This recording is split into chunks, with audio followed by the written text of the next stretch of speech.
governor, I learned that we all really want the same things in the city. We want honest government, safe streets, and economic prosperity. For far too long, politicians have divided us and taken advantage of it. But recently, we've seen in a few elections that really we just want the person that's honest, the person that can deliver government services, fix the potholes, whether they're red, white, green, or blue. And there's healing going on in our community. Racial misunderstandings that have permeated. Young children today go to school in integrated societies. Our generations went in segregated schools. The solution is coming to race through time in education. Our children are different than we were. They were raised differently.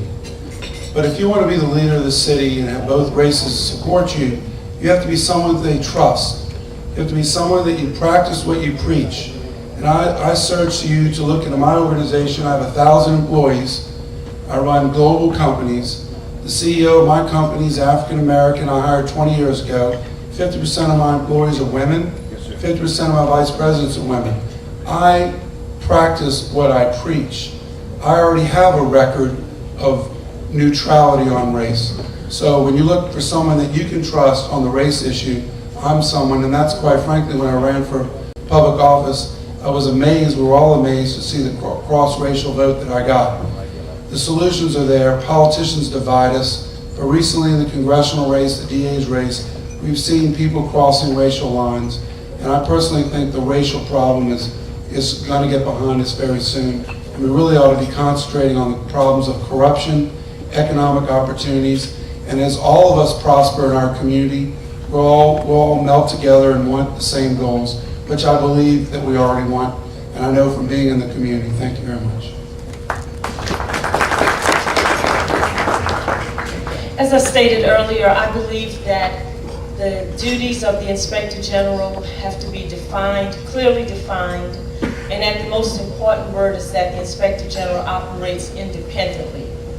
Now, after saying that, we have to understand that the work of the Inspector General's office has to be beyond reproach. And to answer the question, I think what the Inspector General can do is to show the public, to show our citizens a very positive image, and I think the hearings going around to different parts of the city may make a big step toward reaching that goal. However, as I sit up here and I listen to comments about we have to get past race and things have nothing to do with race and that people are using race, to me that highlights the insensitivity to people who feel targeted, to people who feel disenfranchised and not empowered. And I think those are going to be the issues that bog us down when we talk about a racial divide and how we heal our community. We have to remember, we can't sit at the Plimsoll Club and decide that there is not a racial issue.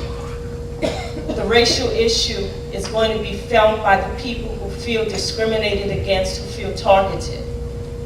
So I think as the mayor, I'm in a position to step forward and to lead and to work with both sides of our community to ensure that we have an open dialogue, that it is not in a closed room where we have selected who will be in the room, who will be out of the room, and what conversation will be had. And then, as I've stated over and over on this campaign trail, that the politicians in City Hall will go out and say, this is what we need to do. We have to make sure that in any issues that we're dealing with, the Inspector General, contracts, criminal justice, that we get the input of the citizens who are impacted by the decisions that will be made by City Hall. I think that the great difficulty here, unfortunately though, is that we have seen leaders who've been willing to purposely, I think, discuss, particularly the Office of the Inspector General, in a way that racially divides the community. So for instance, one example is when the mayor was on WBOK not long ago, he talked about, he said that he didn't think the OIG should be able to look at contracts at the beginning of the process. He said he shouldn't be able to do that. And respectfully, I think that was Mr. Henry's point as well. He didn't think he should be able to do that. Well, I think by Mr. Nagin, that was an unfortunate comment, because if you look at the ordinance, and if you look at the city charter, the OIG's office is authorized to do that. That's just doing the OIG's job. And so that comment by Mr. Nagin was unfortunately, I think, targeted to stir up racial animus in a way that I think defeats the very progress and opportunity that we have in this great city. I believe that I'm the only person here who has served this community as a civil rights advocate. And the opportunity of having served as a civil rights advocate provides me a different perspective, and it's a perspective that allows me to see very clearly when there is a real racial issue versus a good government issue. And when we talk about OIG, it is a good government issue.